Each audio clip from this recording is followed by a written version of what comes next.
One, here we go. Alright, welcome back to Nick Lenz's Comic Corner, classic, non-classic. This is episode number 29, 24, and Doubleshot number 28, 14.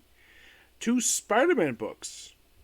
First that we have is Superior Spider-Man, Volume 2, Superior Spider Island. Yes, the name itself is a nod to the popular story that Dan Slott did during his second year of his book, Spider Island. So, in this book itself, well, this also is the end of this series. Yep, why in the world they ended here, I don't know. No, Christos Gage co-does the writing duties for issues 5 through 6. He has a plot anyways. See, Chris Gage actually co-writes for 5 and 6 for a script, and Dan Slott did 7 to 8, and Mark Bagley is the artwork here, which continued from his work on Spider-Man. So we start off with Spider-Man fighting up against this robot head and this woman called Supernova, who debuted in the previous book. Oh yeah, and also it's Peter basically wearing the Spirit Spider-Man costume. And of course Anna Marie's here too. Oh yeah, basically Supernova actually was Spider-Man's assistant.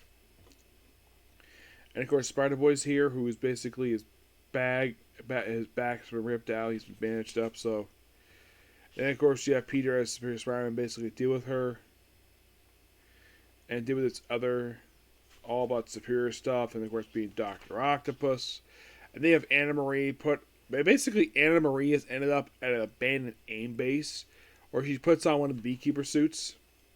The constant joke is that the AIM outfits are beekeeper suits. That's basically what they are. And then the spiders, yes, which, these spiders, oh boy. Now, these spiders are spiders that, how should I explain this with these spiders? Okay, these spiders technically contain Dr. Octopus's memories as Superior Spider-Man. Yes, so you have Spider-Boy becomes Superior Spider-Man by the end of the book. Issue 5. Yes. Okay, those of you probably thinking, Nick, how the heck did this happen? How in the world did Dr. Octopus's memories as Superior Spider-Man get these spiders? Well, that was thanks to in part to a device that Dr. Octopus used to restore Peter Parker to his proper body. And some memories went to like a clone body, and then of course became this. So the memories were lost, and this is basically his lost memories. It's not really explained thoroughly exactly how his memories got these spiders, but so yeah, basically they have Spider-Man fighting Dr. Octopus, and then you have Dr. Octopus meet up with Anna Marie.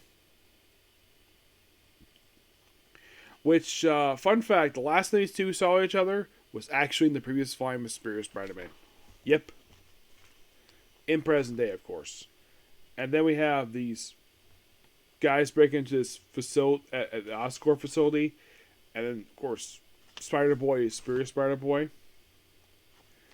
And, of course, they fix the Doc Octopus's web shooters as Superior Spider-Man. And apparently everybody is Superior Spider-Man. Not just him, but also May Parker, for some strange reason. A lot of people were there. And, well, they have people under his control.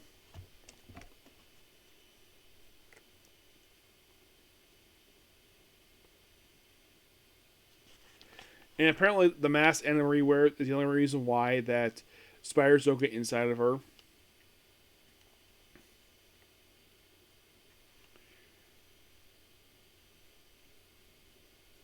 And I think this is probably when it flashback to the Spider Island event. And of course, go to Peter Parker's lab. And there's a mention here of Amazing 31. Then we have Dr. Octopus gathering up these, basically these C-listers. And oh boy. So we have 8-Ball, the Ringer, the Looter, and the frickin' Wrecking Crew. Yes, seriously. We have the Wrecking Crew here. Now, it's because they got their memories. Now, okay, the Wrecking Crew, okay, the Ringer, fine, 8 Ball, but the Looter, why the heck is he here? I don't know. And then apparently, so Spider-Man uses some Dr. Octopus's tech to bring about one of his spider bots. Yes. From when he was Spider-Man. And then he meets up with the Spiderlings, which, if you think about it, this is actually the first Spiderlings that appeared in present day. I think the last time they appeared, I could think of, the Spiderlings appeared, I think it was right after the relaunch from Spider-Man to Amazing. They were briefly featured there. And that's been it for them. This probably is the first time when this issue came out. Probably the first time in 10 years people have seen the Spiderlings. Oh yeah, and then apparently that Robbie Robertson, J. Jonah Jameson, of course Aunt May gets affected by the spiders. And they think they're Dr. Octopus, even though they're not. Like New Age, Dr. Octopus. And leads to the final issue of the book, called what's called Spider Island. Everybody's affected by this too. And of course, then, by the way, apparently the Spiderlings have their base. They're based out of the Master Planner base. You're probably thinking, Nick, what in the world is Master Planner? That was an old alias of Dr. Octopus from the 60s.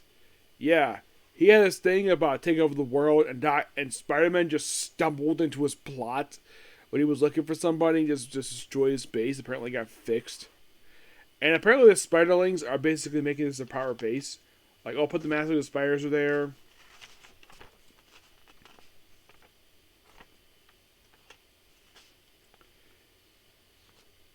And we have basically various variants fight each other. There's also a throne here as well, because Dr. Octopus loves being in charge. And then the spiders are basically all destroyed. And apparently the spiders knew Spider-Boy. And then Supernumber goes off. And he apparently has no idea what the heck is going on. Ready to fight you? Are you good today? Who want to apply this once? Go see if all of you are poorly asleep. Anna Marie. Thank you, Otto. My dear lady, excuse me, I have no idea who you are. That's alright. Where's the person who you are? I'm at disadvantage here. I'll take my leave. Next to meet Westbigger. Catch you later, Doc. And he says, when was I Spider-Man? Preposterous. Here's hoping he also forgot my secret identity as well. Well, he did forget you. He's back there. What you get man said of him? Hold on. How about keeping the suit? And that's it. Yeah, and that's pretty much the end of Spider-Man Volume 3. Yes. Now, this was a good book. I do appreciate it. I give the book roughly a 10 out of 10. The book was a lot of fun. Final thoughts on Superior Spider-Man Volume 3. And as far as I know, Marvel is not planning to bring this book back. My only guess is the reason... Now, yes, I know my final thoughts on this book. So, my guess is the reason I Marvel brought this back because Slott must have a really good story to basically just give a proper finale to this whole Superior Spider-Man stuff. That at first, people hated this stuff. And later on, basically, the book was actually more appreciated. And the only reason why I think he probably had this book launched, last year, 10 years of Spirit. It's been 10 years since Spirit Spider-Man started. That's only my guess the reason why. And the book ended. 10 years the book ended. Yep. And this book was basically launched after the ending of the Spider-Man book, which he had launched with Mark Bagley. This along with Spider-Boy, which that's still publishing. So this book ending, well, we still have Spider-Boy. And him doing this over Amazing Spider-Man probably was a good move on Marvel's part for them to do. And here's my honest opinion. The book is better than Amazing. Because you have good artists like Mark Bagley. You have really good storytelling people will actually like. So, there's that. Next up we have is Venom, Volume 7. which collects issues of Venom Volume, I think this is Volume 5, issues 31 34, and Carnage Volume 3, 5 through 6. Written by Al Ewing and Turin Garbuk, who also does, she also does the Carnage issues. Al Ewing just does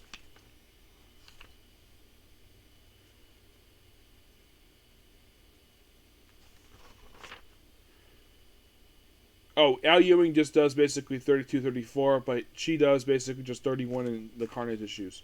So basically 31 to 34, basically this is a crossover with Carnage. This is basically like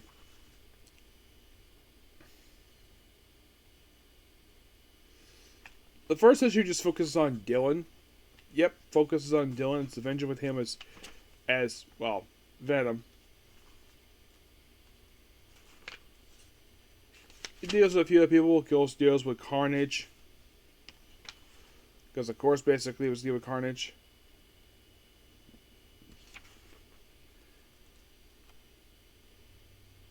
And he goes to the Unbeyond, which continues into Carnage number 5. Which, love this cover here. It's amazing. Yeah, and the solo issue is focused on, well, Cleus Cassidy, because it's his book. So basically, by the way, this is not the actual Cleus Cassidy. This is his clone that was created by the Carnage symbiote because the real one died. He's been dead since Absolute Carnage. This is his clone. So yeah, this is a new Carnage symbiote, and well, he's still killing people because it's Carnage. He fights basically Dylan. And then, of course, the issue leads into this guy basically a version of Carnage coming out of this guy's body. His name is Mortis, and created like an evil version of himself who's Carnage, and continues on Venom 32. So basically, this book is like it contains the 4-part crossover between Venom and Carnage, and contains 2 issues afterwards. Yes. So basically, it's like going to like deal with Eddie Brock now with his space stuff as the King in Black. And then at the end of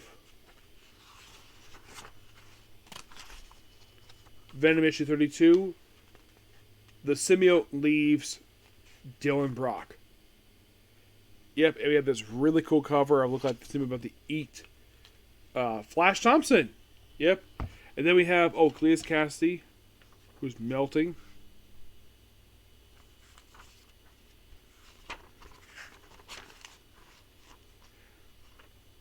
Flash the Guardian, we see this other guy appears in this book here. And we kind of end with issue 30 now. Here's something you might find interesting. This cover for Venom. This cover is homage to a classic Spider-Man cover. It's actually the homage to a cover for Kraven's Last Hunt. That's what this cover is homage to. Not the first time Venom has done this, where you have a cover of a book where it's homage to a classic Spider-Man cover. As a matter of fact, a few of the issues from the Flash Thompson run are homages to Spider-Man covers. Like issue 1 is, I think it was issue 1 was homage to Missing 129. They had an issue that was also homage to first issue of Punisher. They even had an issue that was homage to Missing 300. Yeah. Now the whole thing with this issue here is basically all about vampires. So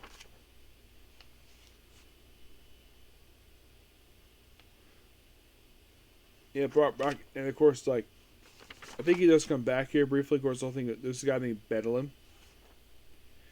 And then we have, looks like the Venom symbiote just looking at the grave of Lee Pierce.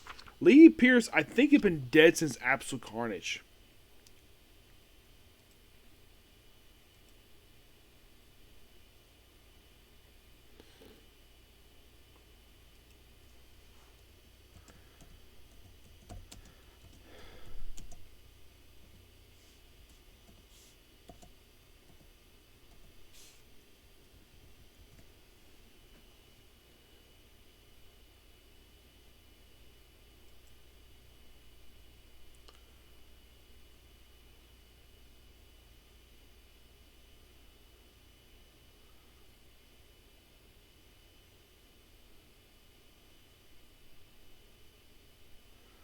Okay.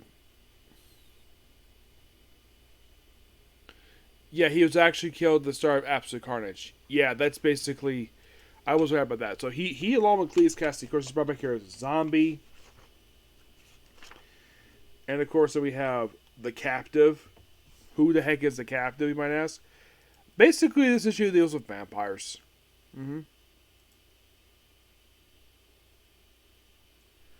The captive is a old Captain America villain who's brought back here briefly and then killed again.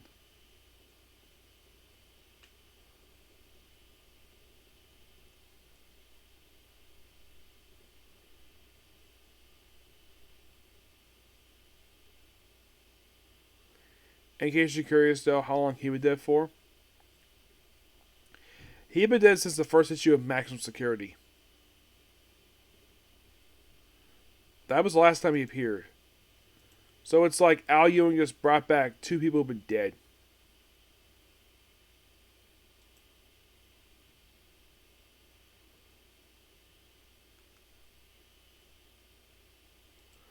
Yeah.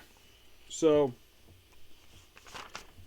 and then Dylan basically meets up with this priest at the end of the issue, who is a vampire now. He became a vampire thanks to the events of Blood Hunt.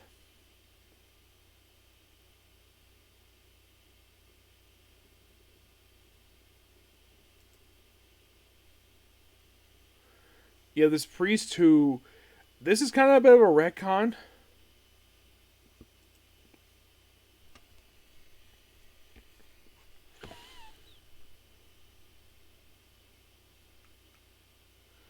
Yeah, this has been a retcon with him. So this unnamed priest. If you're curious, when was the last time he appeared? Was actually in. I kid you not, he last appeared in Venom 134. That came back in 2017. He also appeared in Venom 131. We don't know who the heck this guy is. So his first appearance was in Venom 150. That was the first time he appeared. So this guy is a creation by Costa. And it's implied by the flashback in this book that he was the preacher who possibly was in the church when the symbiote showed up. So yeah, Dylan meets the unnamed priest.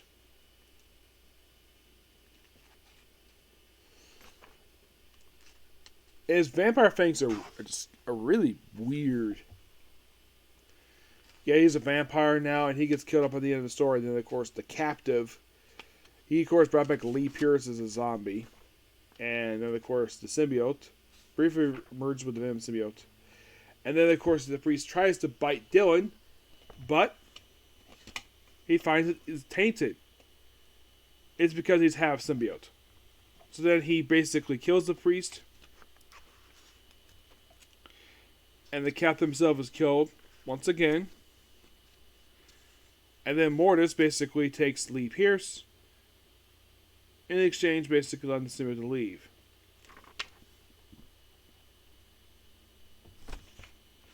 And then, of course, leads into a crossover that just started, Venom War. Pretty interesting here. I think the current stuff is okay, but I do like Venom stuff here. Look at 9 out of 10. Yep.